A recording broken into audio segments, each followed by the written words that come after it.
The house had never felt this quiet before. Not the peaceful quiet of early mornings, or the calm silence of winter nights, but a heavy stillness that pressed against the walls and refused to leave. The kind of quiet that only comes after someone important is gone. I stood alone in my grandmother Eleanor's farmhouse, listening to the sound of my own breathing. The wooden floor creaked beneath my feet, just as it had for decades. Sunlight filtered through lace curtains, casting soft shadows on walls that had witnessed an entire lifetime. Grandma was gone, yet everything in this house still belonged to her. Her rocking chair sat near the window, angled slightly toward the garden, as if she had just stepped away for a moment. The old clock on the wall ticked slowly, stubborn and familiar. I could almost hear her voice complaining about it. "Time moves too slow in this house," she used to say with a gentle smile. But maybe slow time helps us remember things better. I hadn't come here to remember. At least, that's what I told myself. I came to organize her belongings, to decide what to keep, what to donate, and what to let go. Practical tasks, necessary decisions, the kind adults make when life moves forward, even when the heart isn't ready. But grief doesn't follow plans. Every drawer I opened carried a memory. Every object felt heavier than it should. Her glasses rested beside the sink. A folded towel lay neatly on the counter. A small notebook filled with grocery lists sat on the kitchen table, her handwriting careful and familiar. That was when I noticed the attic door. It was small and narrow, tucked above the hallway closet. I hadn't been up there in years. Grandma never liked anyone going into the attic. "It's full of old memories," she would say. "And some things don't like being disturbed." Back then, I thought she meant dust. Standing beneath that door now, I knew she meant something else. I pulled down the ladder. It groaned softly as it unfolded, the sound echoing through the empty house. Each step upward felt heavier than the last, as if the house itself was asking me to slow down. When I pushed open the attic door, warm light spilled through a small round window at the far end. Dust floated in the air, glowing softly as it drifted down. The attic was larger than I remembered. Old trunks lined the walls. Boxes were stacked unevenly, some labeled, others left blank. Furniture covered in white sheets stood silently, like forgotten guardians of the past. And then I saw it. A wooden chest rested beneath the window, darker than the rest, its surface worn smooth by time. It looked cared for, protected. Something inside me tightened. I knelt beside it and placed my hand on the lid. The wood was cool beneath my fingers. I hesitated, feeling as if opening it might unlock something I wasn't ready to face. Then I lifted the lid. Inside lay a quilt. At first glance, it seemed simple hand-stitched, folded neatly, edges slightly frayed. But as I lifted it out and unfolded it across the attic floor, my breath caught. Every square was different. Different colors, different fabrics, different textures. Soft cotton rested beside rough denim. Lace touched faded wool. A square made from a child's dress lay next to one cut from a man's work shirt. Some pieces were bright and full of life. Others were worn thin by years of use. This wasn't just a quilt. It was a collection of moments.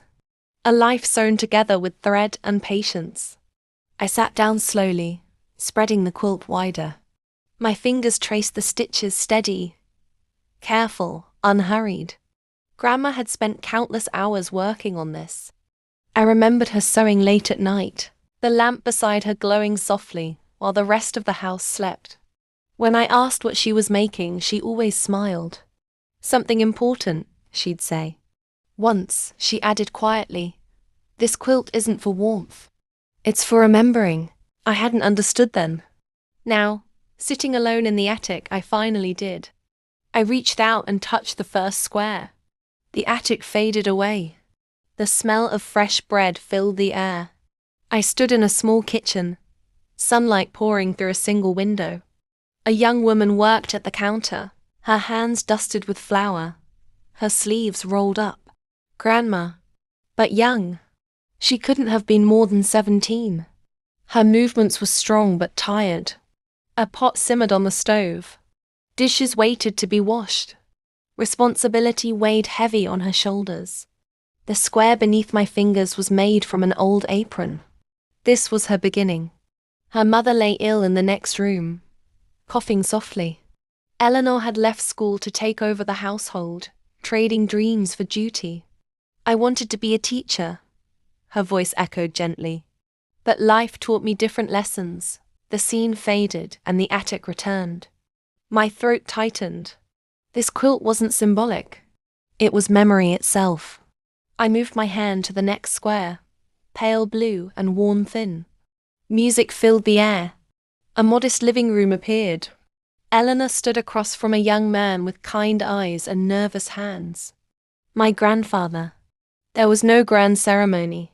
No expensive decorations.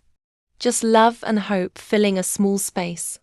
They danced slowly, laughing softly, holding on as if afraid the moment might slip away. We didn't have much, her voice whispered. But we had each other. Back in the attic, tears blurred my vision. I pressed the quilt against my chest. It felt heavier now, as if carrying the weight of every moment sewn into it. Another square caught my attention, yellow cotton with tiny flowers. A nursery appeared. Eleanor rocked a baby gently, exhaustion lining her face, love shining through it all. She whispered promises she didn't know if she could keep, but meant with her whole heart. I was scared, she whispered. That love makes you brave. The memory faded. The attic was silent again. I wrapped the quilt around my shoulders. It didn't just warm me. It grounded me. Grandma had never spoken much about her past. She believed in showing love through actions, not words. This quilt was her voice. Each stitch a sentence. Each square a chapter. Outside, the wind brushed the house softly. For a moment, it felt like she was sitting beside me. Take your time, I imagined her saying. Some stories aren't meant to be rushed. I looked down at the quilt, at the many squares still waiting. This was only the beginning. And I knew that once I continued, I would uncover joy, pain, sacrifice, and truths she had never spoken aloud. Some quilts keep you warm. This one was meant to be remembered. Back in the attic, tears slipped down my face. I had lived these moments as a child, but I had never truly seen them. I touched a small square stitched slightly crooked, made from pale green cloth. The memory was quieter. A bedroom at night. Eleanor sat on the edge of a bed, holding a child who cried softly into her shoulder. The worries were small by adult standards, but huge to a child. She listened without interrupting. You don't have to be strong all the time, she said softly. You just have to be honest. That was her gift. She made space for feelings she never allowed herself to show. Another square yellowed with age pulled me into a memory I hadn't expected. A school auditorium. Eleanor sat in a folding chair, hands folded tightly in her lap, watching a child stand nervously on stage. When applause filled the room, she clapped harder than anyone else, pride shining in her eyes. I may not say it out loud, she whispered, but I see you. Back in the attic, I pressed my hand over my mouth. How many times had she shown up quietly, without expecting thanks? How many sacrifices had gone unnoticed? I realized then that this quilt wasn't just about memories. It was about everything she never said. I touched another square dark blue, made from thick fabric. The scene felt heavier. A winter night. Snow tapped against the windows. Eleanor sat at the kitchen table, bills spread before her. Her shoulders sagged as she rubbed her temples. Worry etched deeply across her face. The children slept in the next room, unaware. I learned how to be afraid in silence, her voice said softly.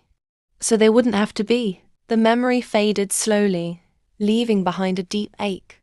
I wrapped the quilt tighter around myself. Grandma had never told us about these nights. She had carried them alone. Another patch revealed a brighter moment. A birthday. A homemade cake sat lopsided on the table, candles flickering unevenly. Eleanor laughed as she apologized for the way it looked. "It tastes better than it looks," she promised. The children laughed, faces smeared with frosting, happiness filling the small kitchen. Love didn't need perfection, just presence. Back in the attic, I smiled through my tears. This quilt was teaching me something. Love isn't loud. It doesn't demand attention. It shows up every day, even when no one is watching. I reached the square made from soft white fabric, nearly worn through. The memory was simple. A quiet evening. Eleanor sat in a chair by the window, watching her children play outside. She didn't speak. She didn't move. She simply watched, memorizing the moment. "I knew time would take it," she whispered. "So I held it while I could." The attic returned. I lowered my hand slowly, my heart full and heavy all at once. This part of the quilt told the story of childhood, not just ours, but hers as a mother. A story of patience, of invisible strength, of love given freely and endlessly. I understood now.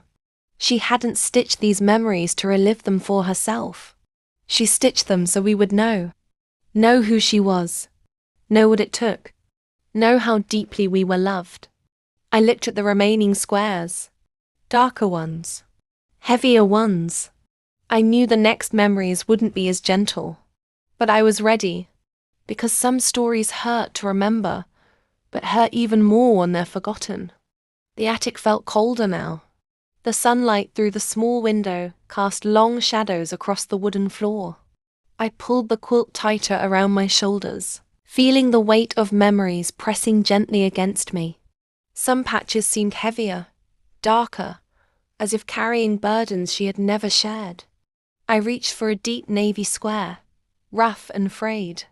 The moment my fingers brushed the fabric, the attic dissolved. I was in a dimly lit hospital room. The smell of antiseptic stung my nose. Eleanor sat beside a bed, her hand clutching the hand of a loved one she had once leaned on herself. Her face was pale, eyes tired but steady. Outside, winter rain tapped against the windows. A soft, fragile voice called her name. She leaned in closer, whispering encouragement, her heart breaking quietly. I could feel her fear, the fear she never allowed anyone to see. And yet, she held her composure because someone needed her strength. The navy square had once been part of her winter coat. The scene shifted. Another memory flowed from the quilt. A funeral. Cold wind swept across a small cemetery, rattling dry leaves along the path.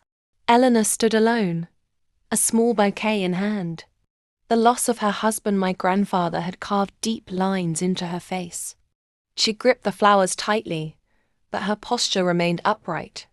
She had always believed that grief should be honored, but never allowed to dominate.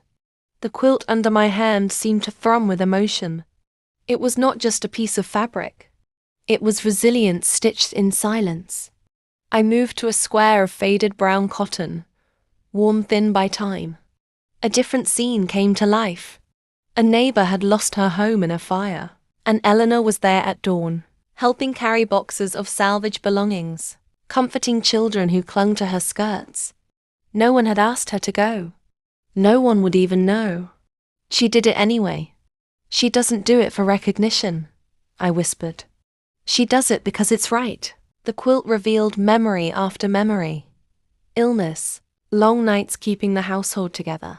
Arguments smoothed over quietly, tears wiped behind closed doors.